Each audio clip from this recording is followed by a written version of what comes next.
nagpapaaral siya, naging mga tagumpay ang pamilya niya, siya ay nakamaray na tulungan ng mga tao dahil sa kanyang pagsusugal, nananalo po siya, binibigyan niyo po lahat na nangangailangan, lahat ng mga walang makain, binibigyan po niya, at lahat po ng mga sumagdala, humingi ng tulong, tinutulungan po ng mga sugarol. Mababait po mga sugarol.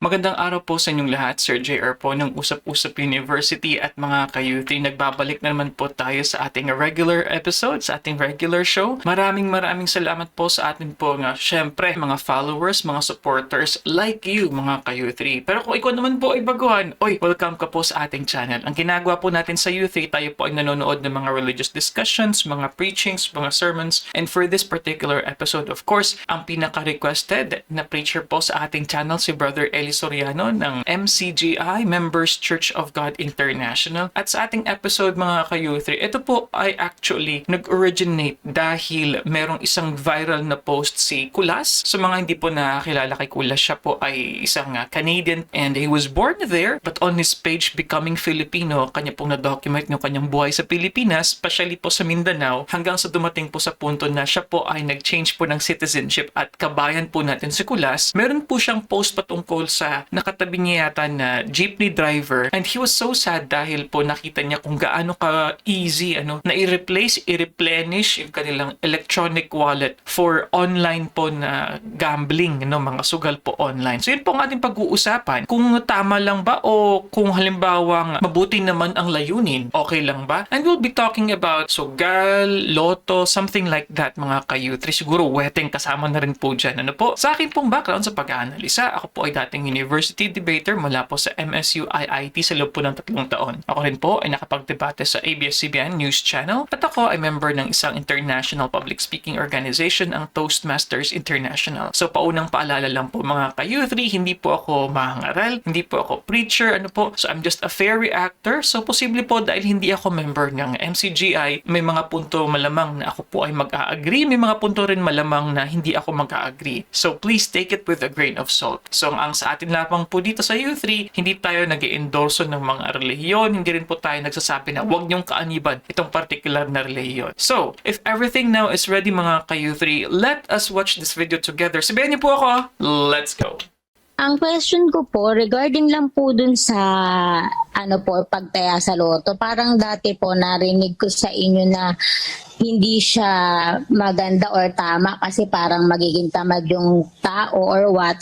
Pero what if po ko ang aim naman po nun, halimbawa kasi kailangan talaga ng nagpe-pray na manalo dun kasi pang bayad utang o kaya pang operasyon or pang tulong sa mga kapatid or kaibigan, okay pa rin po ba yun? At saka po yung mga raffle po na ginagawa na raffle for ACOS, may kasamang item, tapos yung proceeds po either pang source of living naman po ng mga tao ngayon, parang sa online seller or kaya naman po pang operation pa rin nga po. Ganito ang masasabi ko, regardless of your intention, yung paghahangad ng pera, panalo o pakinabang na hindi sa paraan ng Diyos, bawal ng Diyos yun regardless of your intention. Kasi baka sabihin mo, si Robin Hood, isang legend sa Amerika, na magnanakaw para magbigay sa mga dukha. Mali yun Ang dapat ibibigay mo, yung pinagpaguran mo, hindi yung ninakaw mo. Basahin natin ang Efeso 4:28. Ang nagnanakaw ay huwag nang magnakaw pa, bagkus magpagal, na igawa ang kaniyang mga kamay ng mabubuting bagay, upang siya'y may maibigay sa nangangailangan. Ayun. Maliwanag, Para ka magbigay, kailangan yung sarili mong pagpapagal. Kasi nanakawan mo yung iba, bibigay mo sa iba. Ikaw ang bida, hindi mo naman pinagpaguran. Dapat yung nagnanakaw, wag nang magnakaw pa, magpagal siya, igawa ang kanyang mga kamay upang may maibigay siya sa nangangailangan. Yun ang batas ng Diyos. Kung magbibigay ka, magkakawang gawa ka, dapat yung pinagpaguran mo. Maaring hindi mo na itatanong, pero sasabihin ko sa iyo, kapatid, hindi para kung anumang intensyon. Ako, saka si kapatid na Daniel, gumagawa kami ng kawang gawa. Alam naman ng ibang mga tao yan. Hindi ko lang pinagsasasabi. Pero, pagka gumagawa kami ng kawang gawa, yung pinagpaguran namin. Yung pinagpaguran namin. Hindi namin ninakaw. Nagpagual kami. Nagnegosyo ako, nagtrabaho ako, para may maitulong ako sa nangangailangan. Yun ang katalagahan ng Diyos. Pero dadahilanin mo, tataya ka sa loto para meron kang May bigay sa iba or meron kang maitulong sa nangangailangan, pambayad ng utang o operasyon o pantulong sa kaibigan. Hindi po yun ang paraan ng Diyos sa Biblia. Kahit konti lang paggaling sa pinagpaguran mo, malaking bagay po sa Diyos yun. Pero, ewan ko, hindi naman normal yung tataya ka sa loto dahil tataya ako sa loto para yung kapitbahay namin na may sakit maipagpagamot ko. Wala akong alam na ganun eh. Sa'yo ko lang narinig yung kapatid na Jonah eh. No? Na pambayad sa utang ng ibang tao. Kung halimbawa, utang mo, wag ka rin namang magbayad ng utang na hindi mo pinagpagalan. Kasi yung inutang mo, pinagpagalan naman ng inutangan mo. Kung sasamsamin mo lang yon, kukunin mo lang sa iba para makabayad ka ng utang mo, injustice pa rin yon.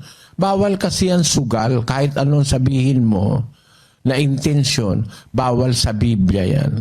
Basahin natin ang Kawikaan 1:10. Anak ko, kung ikaw ay hikayati ng mga makasalanan, huwag mong tulutan.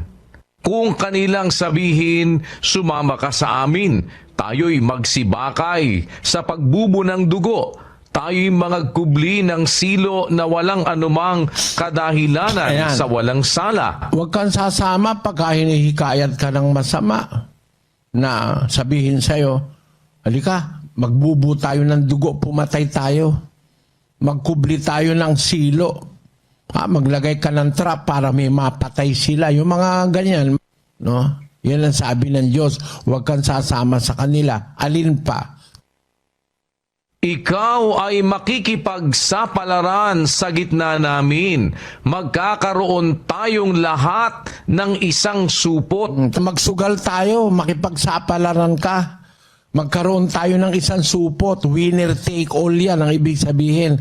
Pag sasama-samahin yung pera, kung sino yung suswertehin, yun ang mananalo sa sugal.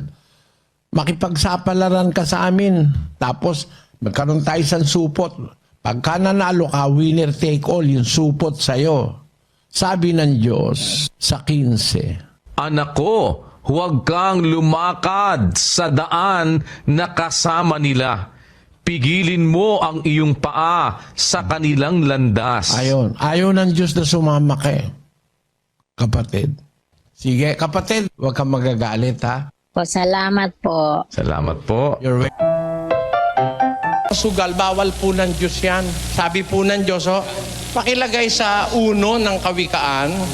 Anak ko, kung ikaw ay hikayati ng mga makasalanan, huwag mong tulutan. Ayan, kung ang makakasala, maghaylo sa imo, huwag kang sasama. Saan kanila yayayain? Tuloy.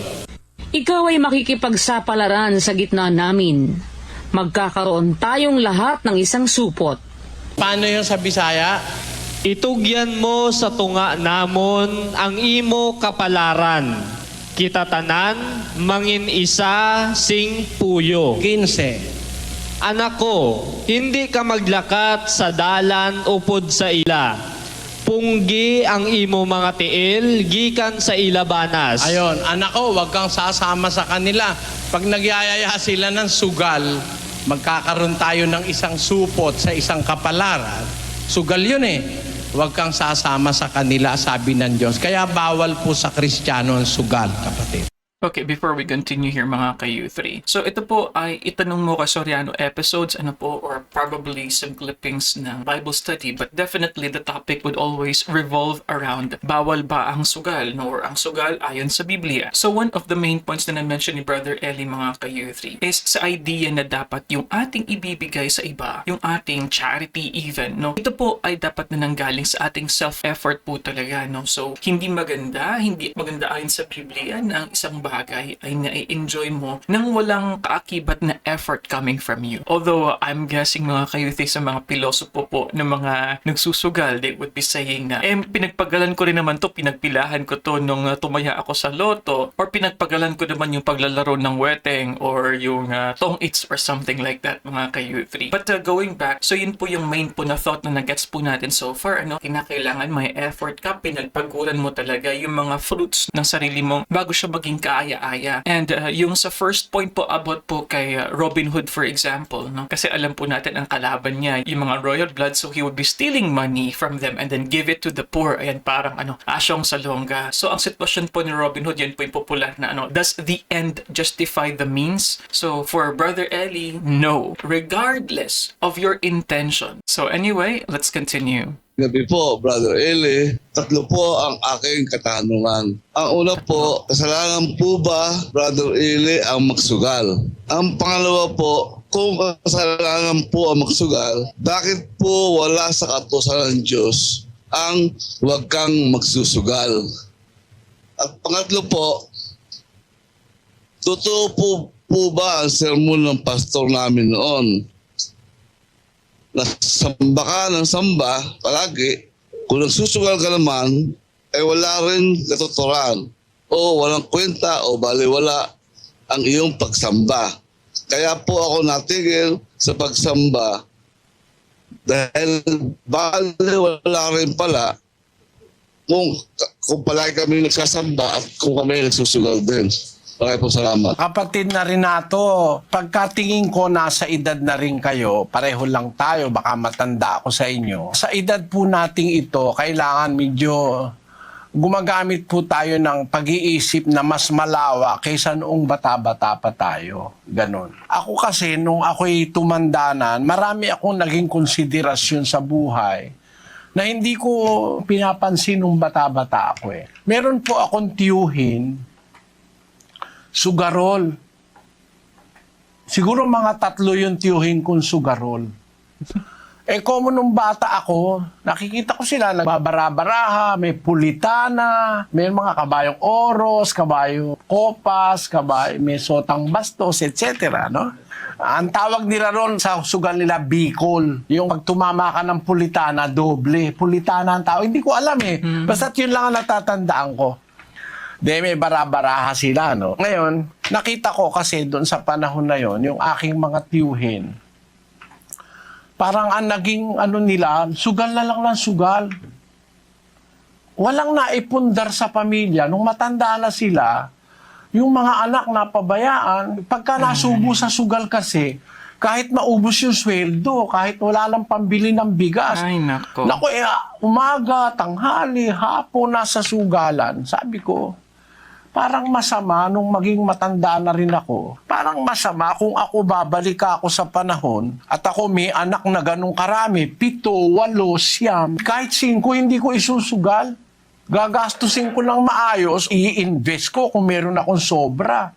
Para magsugal ako, ba't para ka nagtatapon ng pera? Kasi sa sugal, mas madalas na matalo ka kesa sa manalo ka That's true. Minsan kang manalo, pag nanalo ka naman ng marami, hihingi naman ng balato yung mga miron. Para ka rin walang napanalunan. Ganun lang nakikita ko no? Actually, ako man kapatid, nung hindi pa po ako kaanib sa iglesia, mga edad 15, 16, nalulung din ako sa sugal. Ang klase ng sugal na kinalulungan ko, yung parang yung pinball ba tawag doon. Merong machine na ganun, na maglalagay ka ng taya, tapos may lalabas na bola. Pag napasuot mo lahat yung bola dun sa target, mahuhulog yung katakot-takot na barya. Siguro inaabot ako ng 4:00, madaling araw dun sa kata-target hanggang nauubos yung pera ko, no? Kumikita kasi ako noon, meron akong tindahan, 12 anyos pa lang may tindahan na ako eh. Eh kumikita ako, hanggang 15 anyos ako, nagsusugal ako. Eh sabi ko, nung ako'y magkaisip na at lalo na nakabasa na ako ng Biblia, nag-aral na ako ng pagkaministro, sabi ko kahit 5 ko kung alam ko lang, hindi ko i-invest sa sugal kasi lumalabas parang nai-interest mo pera. Na gusto mo matalo mo yung kasugal mo, wala namang nagsugal na nanalangin muna sa Diyos. Diyos, sana po ako ang manalo yung aking kapwa dahil mahal ko sila. Ang utos kasi ng Diyos, ibigin mo ang iyong kapwa gaya ng iyong sarili. Eh kung mag-iisip ka, kung iniibig mo yung kapwa mo gaya ng sarili mo, gusto mo bang matalo? Ayaw mo. Gusto mo manalo. Eh kung iniibig mo yung kapwa mo, gaya ng sarili mo, hindi mo hahangaring matalo mo rin siya dahil mawawala ng pagkain yung pamilya niya. Ang Di ba ganda. ganon? Mga kayuti, ang ganda po ng analogy na ni Brother Eli. So siguro it applies also to any other endeavor na kumbaga ang tawag po natin dyan is a zero-sum game. So lahat po ay kumbaga may taya sa isang particular na situation, contextually. So dahil meron pong stake ang lahat, hindi na nag-a-apply yung biblical concept ng pag-look after sa iba like yourself. Kasi nga sa sugal, di ba lahat ng pool na pinagkukunan, yung papapanalunan mo is talo ng kabila. So kumbaga, that is opposite of what the Bible is saying, mga ka-U3. So sa sugal, yung pool na kinukunan ng pera na napanalunan mo is actually also hard-earned money din po. Kaya sabi ni Brother Eli, it's absurd na meron ba pumunta sa sugal na ang prayer niya is yung iba yung mga mananalo at hindi siya? Which begs us now the question, mga ka-U3, ano yung mga work na may ganitong nature that would be considered kumbaga parang zero-sum game? So I'm thinking, how about stock market po kaya, mga ka-U3? And as to pagpapahiram ng pera, for example, like personally lending money, ano po kaya ang percentage na acceptable or interest na acceptable? Kasi meron pong iba, di ba po, alam niyo naman po yan, na mas mataas pa ang interest sa 5-6 yung iba. Ay nako, is that allowable, mga ka-U3? So hopefully we would get to hear from those, of course, sa mga preachings ni Brother Eli dito. Doon sa mga premises na yon, nag-iisip ako, hindi yata maganda ang sugal. Nakita ko sa karanasan, yung mga tiyuhin ko na mga sugarol, walang naiwang kabuhayan sa kanilang mga anak. At ayun, ang mga anak hanggang ngayon na hirap sa buhay. Sabi ko, bunga ito ng pagsusugal ng aking mga tiyuhin. Ang nanay ko po sugarol nung araw. Nung hindi pa po siya kaanib sa iglesia, sugaro lang nanay ko. Napakarami ko ikaanak ipinatalo sa sugal. Gano'ng karami, nanay? Naku, isang truck na perang hapon natalo sa sugal. Sabi niya. Kasi nung araw kasi yung perang hapon, pag mamimili ka ng halimbawa, mamimili ka sa palengke, dapat may dala ka isang bayong na perang hapon. Kasi ang isang nyog, 50,000. Ang isang nyog na maliit, 50,000 nung araw, nung panahon ng hapon. Merong hanap buhay ang tatay ko nung panahon ng hapon. Siya ang manager nung Vitamin Bakery na nagsusupply ng tinapay sa PGH at saka sa San Lazaro. Kaya napakaraming pera ng nanay ko noon. Ang pera ng nanay ko nung panahon ng hapon, sako-sakong kung kukwentahin mo anak yung naipatalo ko sa sugal, sabi niya, baka isang truck ng perang hapon. Ibig sabihin, galing kami kasi sa lahing sugarol. Ang nanay ko, sugarol. Ang mga tiyuhin ko, sugarol. Nakita ko, hindi maganda ang takbo ng ekonomiya ng pamilya ng sugarol. Ngayon, nang pag-aral ako ng Biblia, naisip ko, wala ngang nakasulat sa Biblia, direkto, huwag kang magsusugal.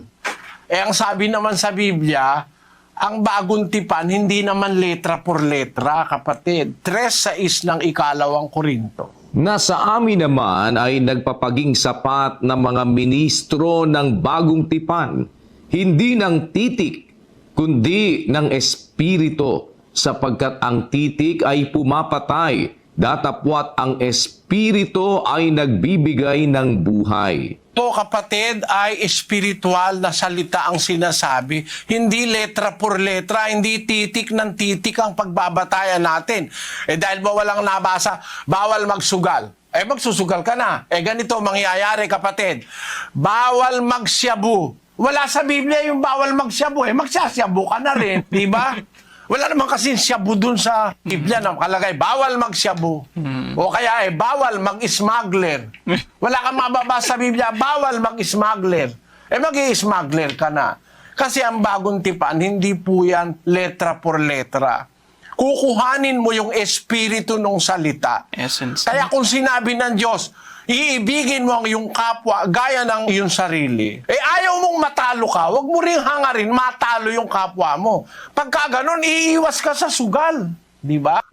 Ayaw mo, kapatid, na ikaw sinasampal, huwag ka ring mananampal. Tawag dun sa atin Kaaral ako sa eskwela yun ang golden rule 7:12 ng Mateo. Basahin po natin. Kaya nga, lahat ng mga bagay na ibig ninyong sa inyo'y gawin ng mga tao, gawin naman ninyo ang gayon sa kanila, sapagkat ito ang sa kautusan at ang mga propeta. Lahat ng bagay na ibig ninyong gawin sa inyo ng mga tao, gawin naman ninyo sa kanila, sabi ng Panginoon. Do unto others what you would like others to do unto you. Kaya ganun ang pagmamahal sa kapwa Ayaw mong masasampal, huwag kang mananampal. Gusto mong bigyan ka, magbigay ka. Gusto mong mapatawad ka, magpatawad ka.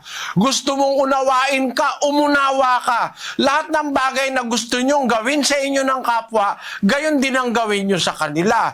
Gusto mong kaawaan, matuto kang maawa. Yun ang batas espiritual ng Panginoong Hesus Mapalad ang maawain, kaawaan sila, sabi ng Diyos, no? Kaya kung ano yung ginawa mo, yun din ang gagawin sa'yo. Ngayon, kung ikaw nagmamahal sa kapwa gaya ng sarili, hindi ka magsusugal. Kasi sa sugal, ang hinahangad mo, makuha mo yung pera ng kapwa mo sa madaling paraan. Ngayon, walang letra por letra ang bawal magsugal. Gaya rin nung salitang bawal magsyabu. Pero kung konsyensya at kung isip ang gagamitin natin, kung puso, didiktahan tayo ng ating konsyensya, masama ang magsyabu. Kaya nga, ang mga kabataan ngayon mga suicide dahil sa syabu Pero meron tayong mababasa sa Biblia, kapatid, bawal talaga ng Diyos yung sugal. Basahin natin ang Kawikaan 1:10. Anak ko, kung ikaw ay hikayatin ng mga makasalanan, huwag mong tulutan. Kung kanilang sabihin, sumama ka sa amin, tayo'y magsibakay sa pagbububo ng dugo. Tayo'y mangagkubli ng silo na walang anumang kadahilanan sa walang sala. Sabi ng Diyos, pagka hinihikayat ka ng makasalanan, huwag mong ipapahintulot, huwag mong tutulutan. Halimbawa, sinabi nila, halika, tayo'y magsibakay tayo, magbubo tayo ng dugo, patayin natin si ganon. Nakatuan, papatayin nila, natripan nila. Huwag kang sasama sa kanila, sabi ng Diyos. Tapos, ano pa? Tuloy natin. Ikaw ay makikipagsapalaran sa gitna namin. Magkakaroon tayong lahat ng isang supot. Anak ko, huwag kang lumakad sa daan na kasama nila. Pigilin mo ang iyong paa sa kanilang landas. Nikayat kanila na tayo magsapalaran tayo, makikipagsapalaran ka sa gitna namin. Magkaroon tayong lahat ng isang supot. Sugal yun, Parang jackpot, Anak ko, sabi ng Diyos, huwag kang lumakad sa daang kasama nila. Pigilan mo yung paa sa kanilang landas. Di bawal pala, pag hinikayat ka magsugal, huwag ka sasama. Gaya rin nung pag hinikayat ka magbubu ng dugo, pumatay ng kapwa, huwag ka sasama. Salita po ng Diyos yan, kapatid na Renato. Sana naunawaan po ninyo ang ibig kong sabihin. Doon sa isa pong tanong nyo, totoo ba na ang sermon ng pastor na pag ikaw nagsusugal ay baliwala rin ang iyong pagsamba? Alam mo po kasi ganito, kapatid, ang prinsipyo ng Biblia. Hindi ko alam kung paano sinabi ng pastor nyo sa inyo. Pero ako, meron akong paraan ng Diyos na sinasabi sa Biblia para maintindihan ng tao yung masela na batas ng Diyos. 2:11 ng Santiago, kapatid na Daniel. Sapagkat ang nagsabi, huwag kang mangalunya, ay nagsabi naman, huwag kang pumatay. Ngayon, kung ikaw ay hindi nangangalunya, ngunit pumapatay ka, ay nagiging suwail ka sa kautusan. Sabi na huwag kang mangangalon niya. Yung Diyos na nagsabi nun, siya rin naman ang nagsabing huwag kang papatay. Kung hindi ka nga nangangalon niya, pumapatay ka naman, nagiging suwail ka sa Diyos at sa kautusan. Ibig sabihin, halimbawa, ang nagsabi na huwag kang papatay, siya rin ang nagsabi na, anak ko, pag hinikayat ka ng makasalanan, na makisama ka sa kanila at maglaro ng sapararan at magkaroon ng isang supot, huwag kang sasama sa kanila. Siya rin ang may sabi nun, ang Diyos din eh. Kaya kung naniniwala kang bawal pumatay, maniniwala ka ring bawal magsugal. Yun po, kapatid. Sana naunawaan nyo. Brother Eli, makaya po sugarol na napakabuti po ng mga ginagawa. Ayun. Paparal po ng mga anak, mabuti pa sa pamilya niya, at wala ko siyang Masamang ginagawang ano. kasalanan. Ang isang pastor, gumawa po ng kasalanan, makasalanan pa rin. Ang sugarol, gumawa ng kasalanan, makasalanan pa rin. Pero ang sugarol, na gumawa ng kamabuti po, mabuti pa rin. Kasi wala naman po siyang ginagawang masama. Kung nagpaparal po siya ng mga anak. Oh, okay. So, ang kanyang assumption po dito is walang masamang nagagawa ang sugal. I'm not sure mga kayuti kung paano po sasagutin ni Brother Eli dito. So, most likely, maybe, Brother Eli will be answering based on the previous po na video, na kung saan, parang zero-sum game nga, na ang nakukuha mo sa sugal ay actually pinaghirapan din ng iba. So, that is something that is not good.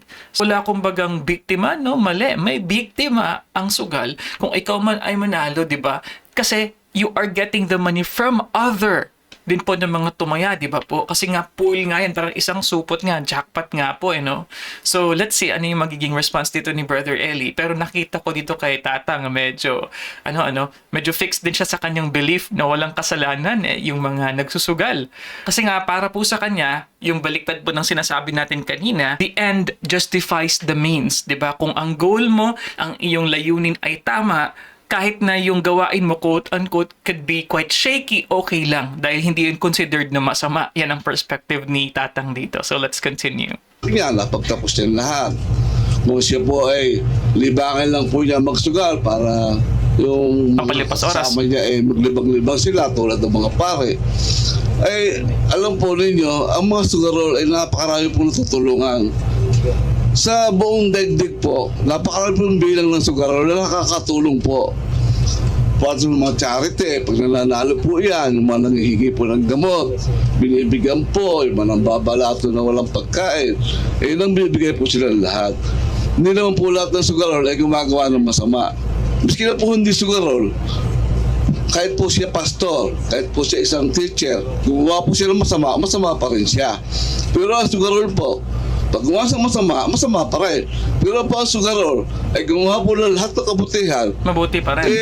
Palagi ko napakabuti niya sa paningin ng Panginoon. At siya, ang Panginoon na nangingiti sa kanya.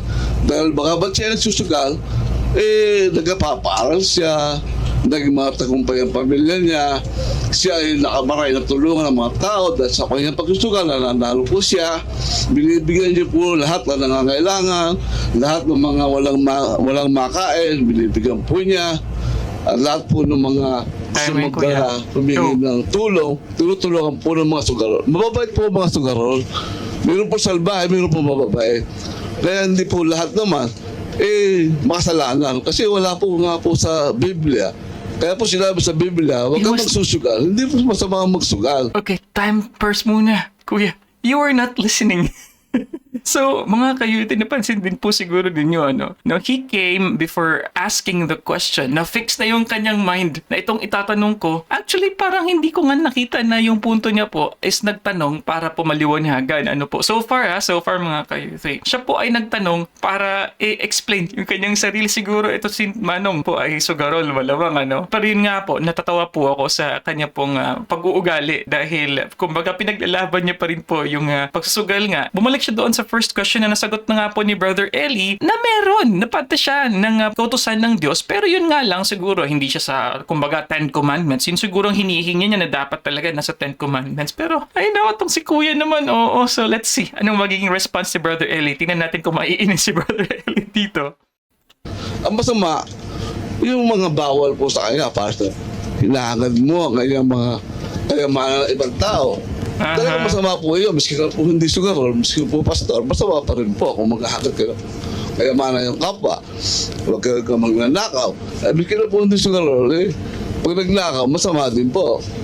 Pero po, ang sugarol po, ay wala po nilalabag sa kautusan ng Diyos.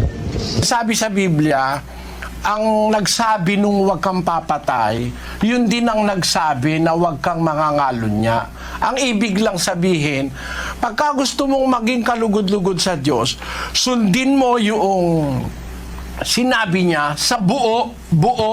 Basahin natin ang 2:10 ng Santiago, kapatid na Daniel. Sapagkat ang sinumang gumaganap ng buong kautusan at gayon may tumitisod sa isa, ay nagiging makasalanan sa lahat. Yun. Ang sino mang gumaganap, sino man, kahit sino, kahit ako, kahit sino pa, gumaganap ako ng buong kautusan, tinitisod ko naman yung isa, ayaw kung tanggapin yung isa, nagiging makasalanan ka sa lahat, ang sabi ng mga apostol. Kaya ang kailangan sa atin, mas matupad natin buo yung kalooban ng Diyos. Walang labis, walang kulang, walang dagdag, walang bawas. Nasa 3 yan ng Santiago, kapatid na Daniel. Sa Kapitulo 3 at versikulo 2 ng Santiago. Sapagkat sa maraming mga bagay, tayong lahat ay nangatitisod.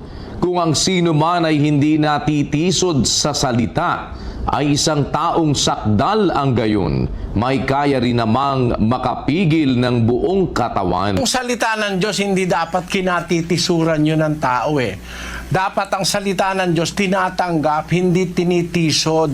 Na parang meron kang salita ng Diyos na hindi mo matanggap, no? Ang mga Kristiyano po, kapatid, nagsilbing halimbawa na para tularan natin sa ating panahon. Wala pong Kristiyanong sugarol. Walang nakarecord sa Biblia na Kristiyano sumunod kay Kristo na sugarol. Meron pong nakasulat sa Biblia na Kristiyano manggagawa ng tolda. Kagaya ni Pablo, si Prisca, si Aquila, ang hanap buhay nila manggagawa ng tolda. Merong mga Kristiyano noong araw na mga magbubukid. Merong mga Kristiyano, ang kanilang profesyon na nasulat sa Biblia, kagaya ni Lucas, doktor si Lucas. Pero hindi sila, wala kang mababasa sa Biblia ang nakarecord na sila ay nagsugal. Sino mang Kristiyano nung una. Ngayon, ganito lang naman kasi yun, kapatid na Renato, no? Kung tayo ay mayroong ganap na pananampalataya sa Diyos, kung ang obserbasyon nyo, ang sugal ay hindi nakakasama, halayaan nyo po yun. Pero ako, personally, ang obserbasyon ko, wala akong nakitang mabuti sa sugal Wala akong nakitang mabuti sa sugal. We are all entitled to our own opinions. Pero, sa aking opinion, wala akong nakitang mabuti sa sugal. Napakarami kong alam na pamilya na ang mga padre di pamilya ay nalungi sa sugal na ang pamilya napabayaan. May kilala ako sa Guagua napakasugarol. Yung pamilya napabayaan. Sa Pasay, napakarami. Yung mga tiyuhin ko nga mismo, hindi na tayo lalayo Napabayaan ng pamilya. Hanggang ngayon, gumagapang sa hirap ang mga anak. Mga pinsang buo ko, no? Dahil ang mga magulang naging sugarol. Kaya kung sa inyo, ang paniniwala nyo, nakakabuti para sa inyo yung sugal, napakabihira po nung ganon, kapatid. Ang mas marami, ang napapasama dahil sa sugal, kung kukuha tayo ng statistics, nasa nasa internet yan at nasa mga ulat yan ng survey. Ang mga taong nalulung sa sugal, kuminsan natututong magnakaw, natututong mandaya sa pamilya, natututong mandaya sa propesyon. Kung masa gobyerno, natututong magkorap dahil sa sugal. Kaya hindi nyo po masasabi generally na mabuti ang sugal. Generally, sa karanasan, sa survey, at sa iba't ibang impormasyon na ngayon ay makikita natin, ang sugal ay nakasasama. Yun po, at magandang gabi po sa inyo dyan, mga taga. Ayaw ng Diyos ang sugal, bawal niya yun eh. Sa Kawikaan, Kapitulo 1, versikulo 10, ganito nakasulat. Anak ko, kung ikaw ay hikayatin ng mga makasalanan, huwag mong tulutan. Kung kanilang sabihin, sumama ka sa amin, tayo'y magsibakay sa pagbububo ng dugo. Tayo'y magkubli ng silo na walang anumang kadahilanan sa walang sala. Ikaw ay makikipagsapalaran sa gitna namin. Magkakaroon tayong lahat ng isang supot. Anak ko, huwag kang lumakad sa daan na kasama nila. Bawal Pigilin mo. Huwag kang lumakad, yung magyayaya sa'yo, magkakaroon tayo ng isang supot. Pagkatapos nakipagsapalaran ka sa gitna namin, ibig sabihin nun, sugal yun. Sabi ng Biblia, anak ko, huwag kang lumakad sa daang kasama nila. Pigilin mo ang iyong paa sa kanilang landas. So, bawal ng Diyos yung sugal. Kasi yung sugal, walang pag-ibig dyan eh.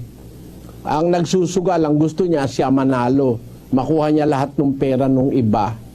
Walang pag-ibig dyan. Bawa, magsugal ka sa sugalan. Wala naman nagsugal na nalangin, sana matalo ako. Dahil mahal ko yung kapwa ko, sana sila manalo. Ang nagsusugal, sana matalo ko sila, akong manalo. Ganon. Nawawala yung pag-ibig sa kapwa. Ang gusto mo, makuha yung pera ng kapwa mo na hindi mo naman pinagpaguran. Ganon ang sugal. At ang gusto mo ay manalo ka. Ang gusto mo lang, ang sarili mo lang ang makinabang.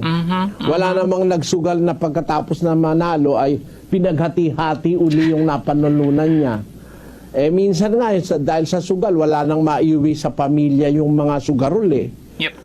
Wala nang makain yung mga anak Kaya masama talaga ang sugal. Kinukondim nga ng human society yan Bagaman merong mga tao talagang gustong magsugal, kaya yung mga gobyernong gustong sundin ang gusto ng tao, nililegalize nila ang sugal. Pero sa atin, salamat, hanggang ngayon hindi legal. Okay, sayang po at naputol na yung sa source video po natin. Pero dahil naman siya doon ni Brother Eli kanina na sa gobyerno ini-encourage ang sugar, in general, at least yung mga quote-unquote mga legal, yung mga mga accredited by PADCOR. Ayan. Isa din po yan sa mga nagiging rason kung bakit marami po ang nalululong. Maliban pa po na ease of access, kumbaga, very accessible yung mga nasa app po natin, mga online sugal. Pinopromote pa ng iba pang mga celebrity. And sa totoo lang po, malaki po talaga kasi ang bayaran sa mga ganyan po. Or sa aking experience po, nakatanggap din po ako ng mga offer na mag-promote ng sugal, magbigay lang ng link. Yan! PADCOR accredited, mabilis ang payout, easy to cash in, easy to withdraw. You can withdraw anytime. Many chances of winning. Ayan. So yan po yung mga messaging ng mga celebrities. And sa totoo lang, dahil nga meron silang star power, nagagamit po yun para po maingganyo pa ang marami sa ating mga kababayan na mag-try ng sugal. Ayun kaya nga po, yun nga po yung sinasabi natin kanina, yung kay Kulas sa kanyang very viral po na post dahil nga po sa punto na napakadali for GCash, siguro yung other po ng mga digital wallets po natin, ang daling mag-cash in, ang daling mag-spend ng pera dahil nga in a couple of seconds lang, yung mga kanilang pagtataya, something like that. So honestly mga ka-youth, hindi ko po alam, pero my understanding is parang kumbaga mga ruleta, mga dice, something like that na pwede kang tumaya and yun nga may chance kang manalo. Pero as what we always say mga ka-youth patungkol po sa sugal, the house always wins, kumbaga. So malamang sa malamang, ang chances po para manalo ang isang player ay napaka-kaunti. And honestly, ako po personally, ang paningin ko po dyan, nakaprogram na po kasi po digital po yan and alam po yan ng mga may idea po sa IT na talagang nakaprogram yan. May randomness din naman, quote-unquote, pero po, yung chance po talaga, it was really built for the house to always get your money mga ka-youth. Pero we get it. The fun is because because there is a kind of exhilaration, excitement, ayan, thrilling yung pagkakapanalo, di ba? So, nagets naman po natin yun. And sa totoo lang, dahil din po yan sa ating desire na ma-stimulate tayo, ano po. So, nagigets naman po natin yung psychology behind that. Pero yun nga, going back, ano yan parang tukso, kairami ng winasak na tahanan. Ang pagtaya sa loto, naghahangad ka ng biglang pagyaman. At ang sabi sa Biblia, yung tao na nagmamadaling yumaman, mahuhulog sa kaparusahan. Sabi sa Biblia, 28:20. Ang tapat na tao ay mananagana sa pagpapala. Ngunit siyang nagmamadali sa pagyaman ay walang pagsalang parurusahan. Ang nagmamadali sa pagyaman, walang pagsala, parurusahan yun. Kaya hindi ko pumapayag na ang mga kapatid sa iglesia tumaya sa loto kasi nalalagyan ng interes ang tao na magkamal ng kayamanan sa isang napakadaling paraan. Ano kasi yan? Sugal yan yung loto. Sugal na legal. Legal na sugal. Nung araw, pumapayag ako doon sa sweepstakes dahil yung sweepstakes kasi ginagamit yun sa charity, no? Pero nung malagay na yung loto na nagnanasa na, lalo na pag 10 milyon, 20 milyon, 50 milyones ng nagpila-pila na mga tao, ninanasa na nila. Samantalang yung sweepstakes, nung araw, kahit ayaw mong bumili, pipilitin ka ng bulag, nabibili ko tuloy. O kaya pipilitin ka ng lumpo, bili na kayo, parang tulong nyo na. Kasi Philippine Charity Sweepstakes yan Kaya lang nung nilagyan nila ng loto ngayon na para bang ang hangad na ng tao yung presyo, hindi na para makatulong sa charity. Ang hangad na ng tao yung premyo, hindi na ako kumporme dahil nandun na yung diwa ng paghahangad sa salapi. Yun ang sagot dyan, kapatid. Ang sabi kasi sa Biblia, sa 6:9 ng unang Timoteo, Datapwat ang mga nagsisipagnasang yumaman ay nangahuhulog sa tukso at sa silo at sa maraming mga pitang hangal at nakasasama na siyang naglulubog sa mga tao sa kapahamakan at kamatayan. Sapagkat ang pag-ibig sa salapi ay ugat ng lahat ng uri ng kasamaan. Nakita mo, yung pag-ibig sa salapi ay ugat yun ng lahat ng uri ng kasamaan. Ayun. Kaya iwasan mo na lang yan. Sabi sa 6:11, Datapwat ikaw o tao ng Diyos, tumakas ka sa mga bagay na ito. tao ng Diyos tumatakas sa pag-ibig sa salapi. Yun ang masasabi ko sa iyo, kapatid. Okay mga ka-youth, so dyan naman po tayo nagtatapos. Ayan, so sure po ako sa mga followers po at supporters po ni Brother Eli, ang ko-comment niyo dyan po sa baba, bitin. Ayan. But anyway, for this episode, so ito po ay compilation ng mga itanong mo kay Soriano answers patungkol nga sa sugal. And I think I may have heard some of the parts of this video mga ka-youth.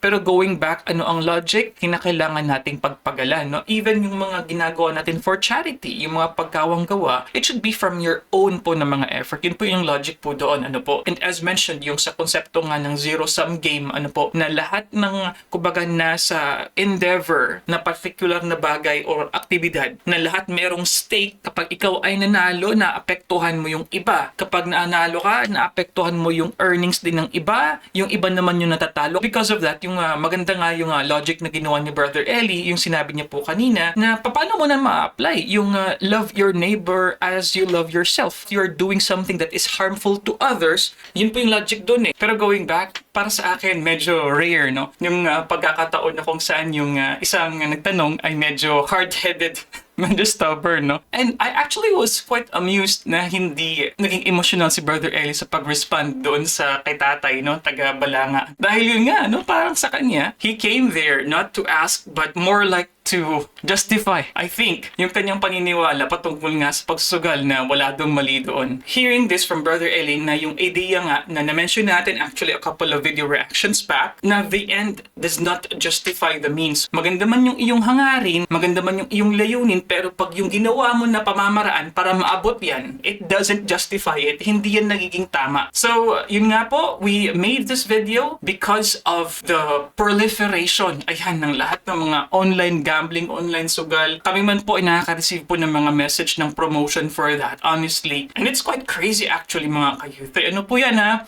6 digits po yan. Ano po yan? 6 digits po yan. Ano po? Malaking tulong po sa maintenance ng channel. So me personally, I will never promote these kinds of things mga ka-youth. And kung meron man po kayong nakikita ng mga patalastas, for example, sa YouTube or Facebook for example, with our video na nilalagay po ng system, no, ng YouTube for example, i-ano nyo na lang po, disable nyo na lang, i-report nyo na lang yung ad or hide ad mga ka-youth dahil that's beyond our control probably. But anyway mga ka-youth, maraming salamat po sa panonood. If you like this episode, you may also probably like this or this playlist over here. And kung kayo po ay baguhan, subscribe din po kayo. And I'll see you guys next time. Peace! Bye-bye!